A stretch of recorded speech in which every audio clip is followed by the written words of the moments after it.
अस्सलामुअलैकुम वरहमतुल्लाहि वबरकातुहू। इत्तेहाद न्यूज़ में आप सभी का खैर मकदम है।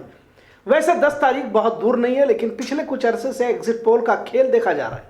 आखिर एग्जिट पोल कैसे बनता है, कैसे अंदाजा लगाया जाता है, या आखिर वो कौन से न्यूज चैनल्स है या फिर कौन सी न्यूज एजेंसियां हैं जो आवाम के दरमियान जाकर राय पूछती है। क्योंकि अब तक किसी भी एग्जिट पोल वाले को या फिर वोटरों को मिलकर राय पूछते हैं हमने किसी भी एग्जिट पोल वाले को अब तक देखा नहीं है। अगर बेलगाम वालों से ही पूछा जाए कि क्या किसी से एग्जिट पोल वालों ने कभी राय पूछी है, तो एक भी शख्स आपको नहीं मिलेगा।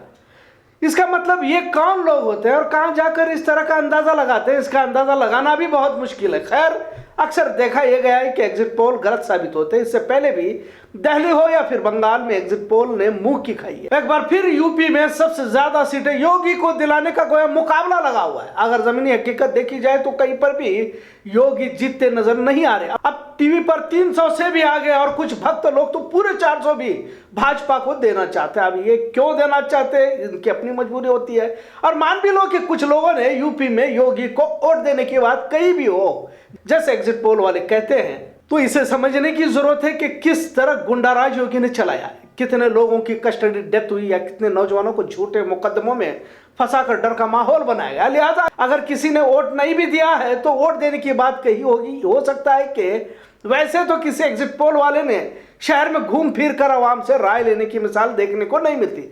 मुझे तो अब तक कहीं पर भी कोई नहीं मिला।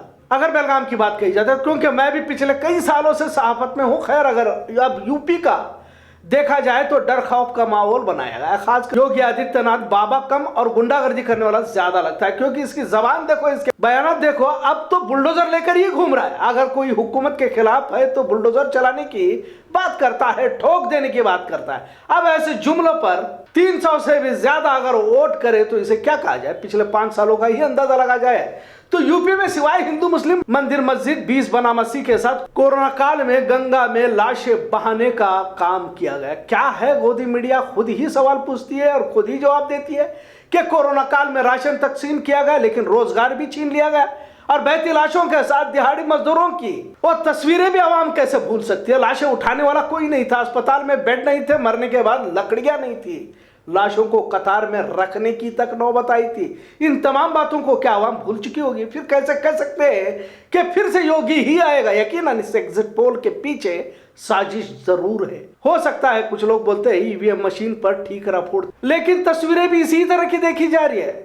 यकीनन ईवीएम मशीन पर बार बार सवाल उठाना ठीक नहीं है, पर जो तस्वीरें सामने आ रही है ये भी कुछ कम नहीं है। खुद भाजपा का वजीर 200 से भी ज्यादा ईवीएम बदलने की बात करते देखा जा रहा है। गुजरात से पुलिस मंगवाना, म्युनिसिपैलिटी के गाड़ी में ईवीएम मशीन बरामद होना, सोनभद्र में 500 बैलेट पेपर पकड़े गए, तमाम बातें कहीं तो शक पैदा करती है।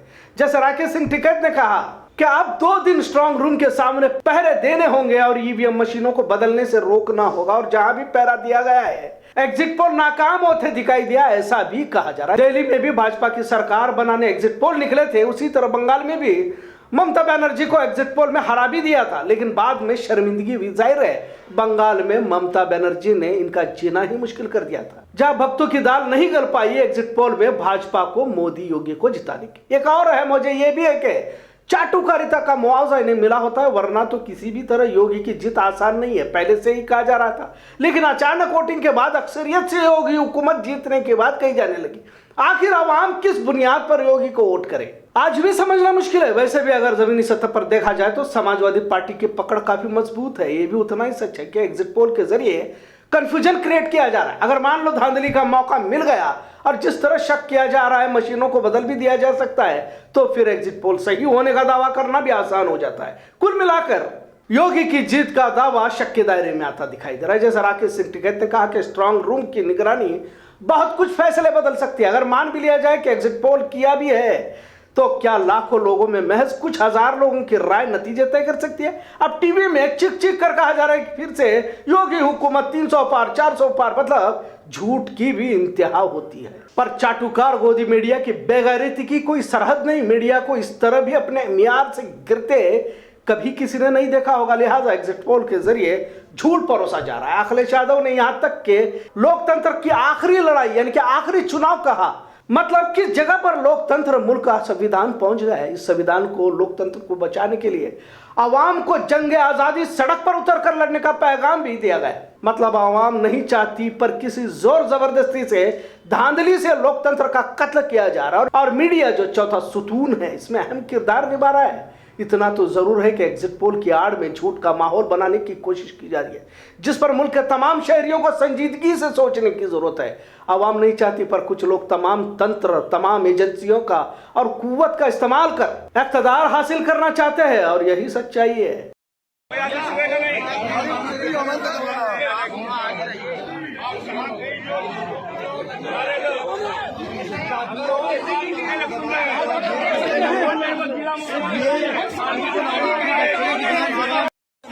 ईवीएम बीजेपी का सरेआम घोटाला देखिए पहाड़िया मंडी में ईवीएम का जनता द्वारा पकड़ा गया। ईवीएम चोरी यही बीजेपी सरकार है, देख लीजिए। चैलेंज ठोकते हैं सरकार बनाएंगे। ये बीजेपी सरकार निकम्मी सरकार है, बीजेपी निकम्मी। यहाँ सीओ साहब हैं, सभी लोग हैं। रंगे हाथ पकड़ा गया है 2 गाड़ी ईवीएम।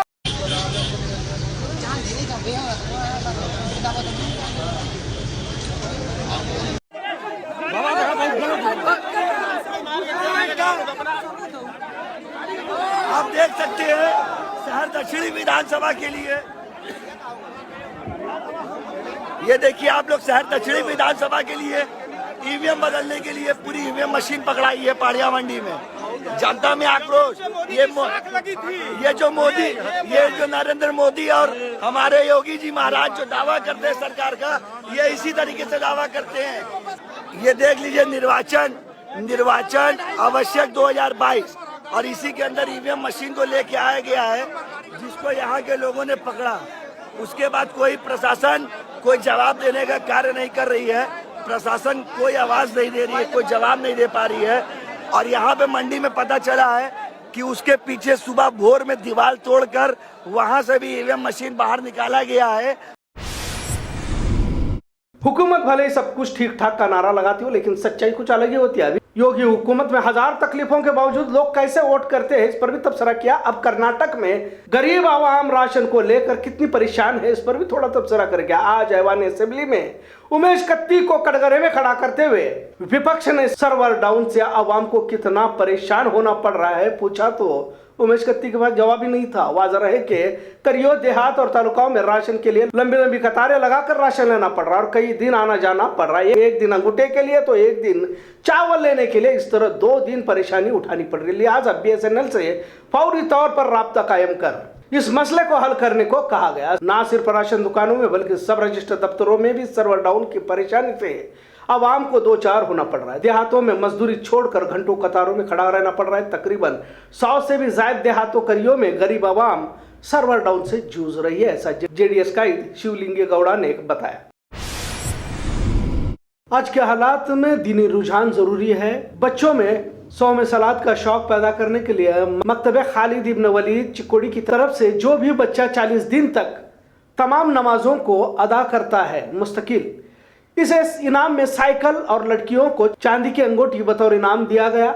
बच्चों में नमाज का शौक पैदा करने के लिए इस तरह के इजलास मुनक्कद करना जरूरी है, लिहाजा इसका तस्करा तमाम शोबों में किया जा रहा है। इसी तरह मदरसा फैजुल उलूम मुदोड़ के बच्चे ने मुस्तकिल पूरा कुरान एक ही मर्तबा सुनाया। हाफिज अनस नदाब के इस पढ़ने पर ताजुब का मुजाहरा किया जा रहा है। तमाम तरफ से मुबारकबाद भी पेश की जा रही है। खासकर मौलाना सईद की जानिब से हाफिज अनस को मुबारकबाद पेश की गई।